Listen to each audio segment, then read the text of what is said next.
रूस से युद्ध के बीच यूक्रेन के एक सैनिक का इंटरव्यू। हाथों में बंदूक, लेकिन डर के मारे कांपता हुआ। वो कहता है कि मैं क्षत्रिय नहीं हूं कि मरने से ना डरूं। I'm not a kshatriya. I was a professional athlete. ये एक बयान भारतीय वर्ण व्यवस्था के बारे में बहुत कुछ कहता है। वही वर्ण व्यवस्था जिसे कलंकित करने के भरपूर प्रयास किए जाते हैं। उसे किसी सामाजिक बुराई की तरह चित्रित किया जाता है, जबकि सत्य कुछ और ही है। वह वर्ण व्यवस्था ही थी जिसने भारत को ऐसे क्षत्रिय वीर दिए जिन्होंने अपना सर्वस्व बलिदान करके मातृभूमि और धर्म की रक्षा की। इसी वर्ण व्यवस्था ने ऐसे ऋषि मुनि दिए जिन्होंने भारत को विश्व गुरु बनाया। इसी वर्ण व्यवस्था ने ऐसा व्यापारी वर्ग दिया जिसने भारत को सोने की चिड़िया बनाया। इसी वर्ण व्यवस्था ने ऐसे शिल्पकार और कारीगर दिए जिनकी बनाई मूर्तियां, मंदिर और महल आज भी पूरे विश्व के लिए आश्चर्य हैं। 4 वर्णों की इस व्यवस्था ने भारतीय धर्म और संस्कृति की रक्षा की, लेकिन 1000 वर्ष के विधर्मी आक्रमणों और बदलते समय ने इस व्यवस्था में अनेक विकृतियां पैदा कर दी। आज उन्हीं विकृतियों का सहारा लेकर विधर्मी शक्तियां हिंदू धर्म को नष्ट करने के प्रयास में जुटी हैं। गीता में भगवान कृष्ण ने कहा है,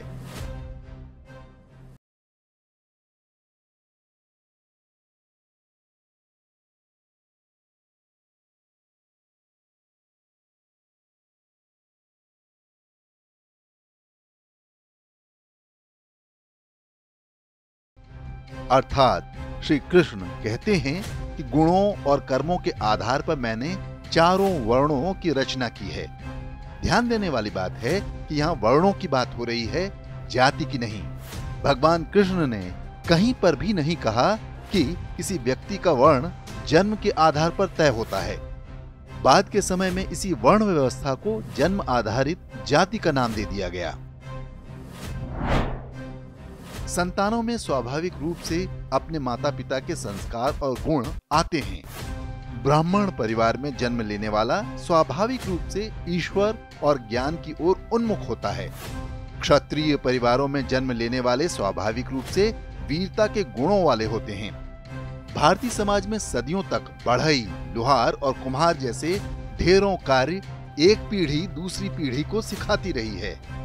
भावी संतान में भी वही गुण हो, इसके लिए लोग अपनी ही जाति में विवाह करते हैं। समय बदलने के साथ ये नए नए रूप में दिखाई देता है। आईएएस अपने बेटी बेटियों का विवाह आईएएस के साथ ही करना चाहते हैं। डॉक्टरों के परिवार दूसरे डॉक्टर से ही रिश्ता करना चाहते हैं। ऐसा केवल भारतीय समाज में ही नहीं होता, विश्व भर में अलग अलग रूपों में यही सिस्टम चलता है। अपवाद तो हर समाज में होते हैं, लेकिन अपवादों से नियम नहीं बदलते। आज जिन्हें हम जातियां कहते हैं, उन सभी के अपने अपने गुण और गौरवपूर्ण इतिहास रहा है। सभी के अपने महापुरुष हैं जिन्होंने भारतीय समाज के उत्थान में योगदान दिया है। अर्थ ये कि समस्या जाति में नहीं बल्कि जातिवाद में है। जाति के आधार पर यदि कोई भेदभाव करता है तो वो अनुचित है।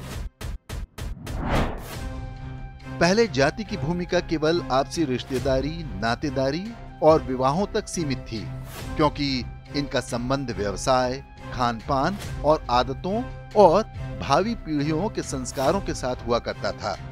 लेकिन जाति ने जब जातिवाद का रूप ले लिया तो इसका नाता राजनीति और सत्ता तंत्र के साथ हो गया। स्थिति ये है कि जहां पर जाति की बात नहीं होनी चाहिए, वहां पर जाति ही महत्वपूर्ण हो गई है, और जहां जाति की उपयोगिता है, वहां जाति की बात करना पिछड़ेपन की निशानी हो गई है। ऐसे ढेरों व्यवसाय हैं जिनका संबंध जातियों के साथ रहा है। ब्राह्मण पूजा पाठ कराते हैं, लोहार लोहे का काम करते हैं, बढ़ई लकड़ी का व्यवसाय करते हैं, माली फूलों की खेती करते हैं। यादव और गुर्जर जैसी गोपालक जातियां दूध का व्यवसाय करती हैं। पूरा सामाजिक ताना बाना ऐसा कि एक जाति का दूसरी के बिना काम नहीं चलता। संत रविदास चमड़े का काम करते थे, कबीर जुलाहे थे, लेकिन ब्राह्मण संत रामानंद ने उनको अपना शिष्य बनाया। छत्राणी रानी मीराबाई ने राजस्थान से आकर संत रविदास को अपना गुरु बनाया। मुस्लिम आक्रमणकारियों को खदेड़ने की बात आई तो भारत के 17 राजाओं ने मिलकर महाराजा सुहेल देव को अपना नेतृत्व सौंपा। यानी जाति नहीं, गुण महत्वपूर्ण हैं। यही कारण था कि अब्राहमिक और वामपंथी दुष्प्रचार तंत्र ने सबसे पहले इसी सामाजिक व्यवस्था पर हमला बोला। मुगलों और अंग्रेजों के काल में पैदा हुई सामाजिक कुरीतियों ने उनके अभियान में खाद पानी का काम किया। ये दुष्प्रचार का ही प्रभाव है कि आज लोग जाति और जातिवाद का अंतर नहीं समझ पाते। हाथों में कैलाशनिकोव लेकर भी कांप रहा यूक्रेन का सैनिक जान रहा है कि उसके अंदर क्षत्रिय के गुण नहीं हैं, लेकिन उसके अंदर जो गुण होंगे वो किसी क्षत्रिय में नहीं होंगे। समाज इसी तरह चलते हैं, हर काल, हर युग और हर देश में।